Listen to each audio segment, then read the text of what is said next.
Caitlin from Pilates for Life, and thanks for joining me here for another session on the mat. Today I'm going to do a little focus on hips, so on hip mobility, hip strength. So mobility being that like magic combination of flexibility and strength. So we're going to start with just a little warm up. You're going to be sitting on your mat. You're not going to need much equipment for this. So we're going to sit with the feet flexed, and you're going to take a nice wide stance, flex your feet, make sure you're resting on your heels. And as always, we want to have nice upright neutral posture through the spine. So try not to hang down between your shoulder blades. So we're going to start with the right leg. We're going to rotate it in and rotate it out. So I want your focus here to be on this upper leg bone, the thigh bone, thinking about where it sits deep in your hip socket. And that's where the rotation is happening. So try not to force it. You can play around with your foot position to make this more comfortable. This exercise is borrowed from, I'm trying to remember the name of the type of exercise it is, but it's a mobility-based kind of functional movement thing. Let's do the other leg. So rotating in, rotating out. We're going to do maybe 3 or 4 different exercises in this routine, all going to be based on the mat. So after we do a few more of these, we'll get into it. Now, of course, when we're doing these mat exercises, you could have a couple of pillows. I don't know why I don't have mine here with me, but I'm going to show you how to do them without or with.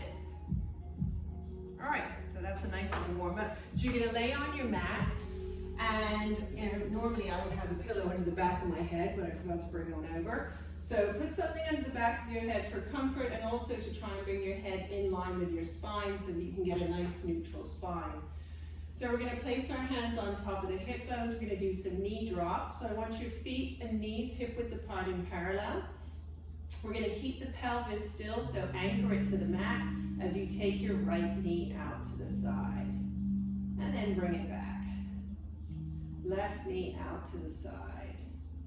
So as many of you will know, one of the things we always think about with these movements is what is not moving.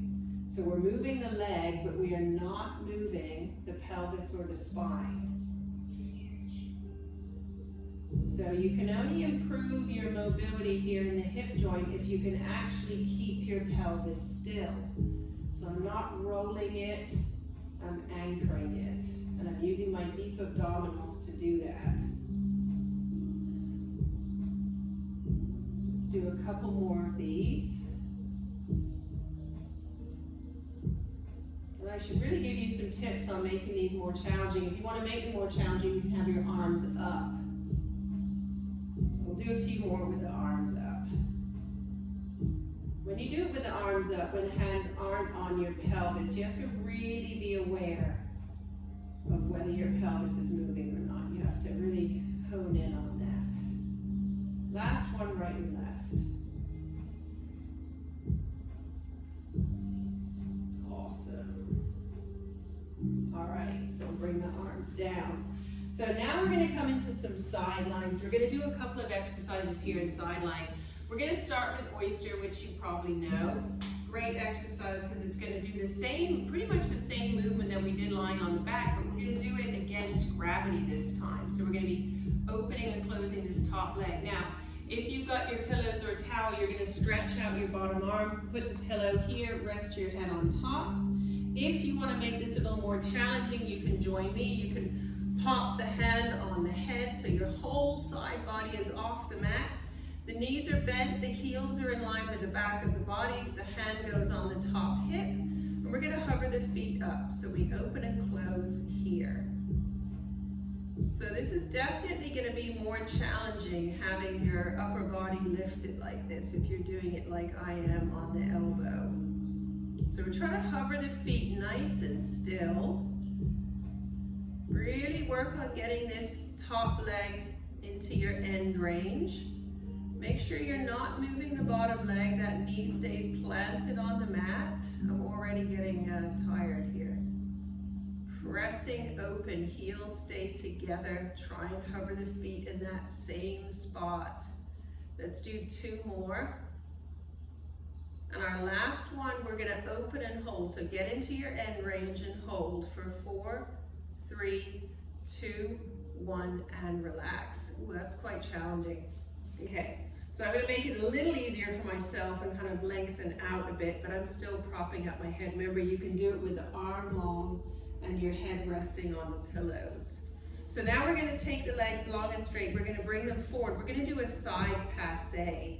So I want you to create a V with your feet. This also makes it challenging because there's not very much resting on the floor. It's just kind of the side of my foot. Again, hand on the top hip. If you need the hand down for balance, it goes here. We're gonna keep the turnout, the external rotation of the top leg especially, as we glide the top foot up the bottom leg. Then we stretch, flex the top foot and squeeze. You gotta create resistance here. Squeeze top heel to bottom heel. Bend the knee and glide up. Lengthen. Now flex the foot and press all the way down. We're gonna do 8 of these. This is number 3. Stretch and flex the top foot, squeeze down. Really hard to keep the turnout the whole time. That's why when we bring the foot down, that's your little check-in time. Is my top heel touching the bottom heel? Last 3. And squeeze. Last 2. Flex and squeeze all the way down. And last 1. And squeeze. Awesome job. So we're gonna go on to the other side. You know what? Let's do a little prone beat section in between. So this is a little borrowed from classical Pilates. You're gonna come down into your prone position on your tummy. Heels are together, so we're back in that Pilates V with the feet. You can rest your forehead down. I'm gonna turn my head so I can keep talking to you though. We're gonna reach the legs really long and start lifting them. I've got some weight off my thighs. We're gonna tap the heels together. Tap, tap, tap, tap, tap, tap, tap. 10, 9, 8, 7, 6, 5, 4, 3, 2, 1. And bring them down. Awesome. Let's come out of that position and onto our other side. So for me, this is the left side. Starting with oyster, and then we're gonna do that side passe. Remember, if you have your pillows or a towel, stretch out your bottom arm, pillows on top, head on top of that. If you want more challenge, you can join me up on the elbow. So the head's resting in my hand. The knees are bent, the feet are in line with the back side of the body, hand is on the hip, and we're gonna hover the feet up to belly button height. Open and close the top knee. So remember that bottom knee stays connected with the mat. Keep your waist lifted. Keep your pelvis still. Hover your feet right where they are. Ideally, you want your heels resting together. And get that top knee into your end range on every single repetition. Last 3. And 2. Remember the last one, we're gonna open and hold. So open and we hold for 4, 3, 2, 1. Release and lower the feet. Nice. I'm gonna kind of stretch that elbow away a bit more, give myself a little bit of more body on the mat here. Legs are angled forwards. Again, let's create the V with the feet. You've got to really lengthen this top leg. So we want heels together, top leg especially turned out, hand on the hip or fingertips on the mat. And we're going to bend the top knee, glide that foot up the bottom leg, stretch, flex the foot and squeeze down, top heel to bottom heel. Glide up, stretch, flex your top foot and squeeze down. It's really important that you squeeze. That's it. This brings us to halfway. We've got 4 more. Make sure you're lifting your waist so you're not dropping down. Last 3. Reach and flex down.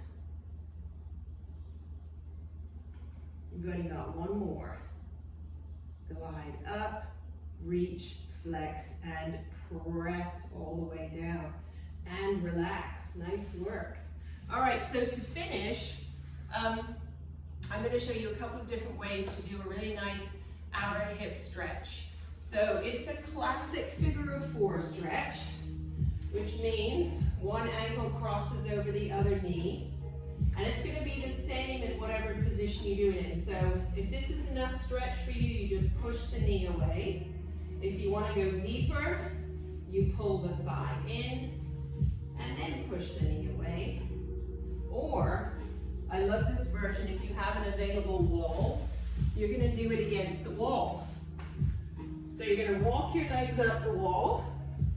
I'm a little far away, I'm going to get closer. We're going to cross the right ankle over the left knee, and then you're just going to slide that left foot down the wall until you find that spot. It's a good stretch that you can handle, and then you've got your two hands free to push the right knee away. So remember to use your breath. Nice breaths in through the nose, out through the mouth. So you can hold this stretch for 1 to 2 minutes, ideally. I'm not going to sit here for 1 to 2 minutes, so I'm going to do the other side now. So if you're against the wall, stretch the legs up, cross that other ankle above the knee, slide the foot down to a good stretch position for you. And I'm pushing my left knee out. I'm going to show you how you can also do this in sitting. So we'll do that left leg again. So you can reach underneath and pull the right knee in. Make sure you sit up tall for this one. Try and tip your pelvis forward. I can really feel this stretch right in here. And you can do this sitting in a chair as well. This right foot here would be on the floor, and that would allow you to really lean into it. So as I say, hold for 1 to 2 minutes. Great thing to do for your hips. There you have it. I hope you enjoyed that, and I hope that you will come back and join me for some other videos soon. Thanks.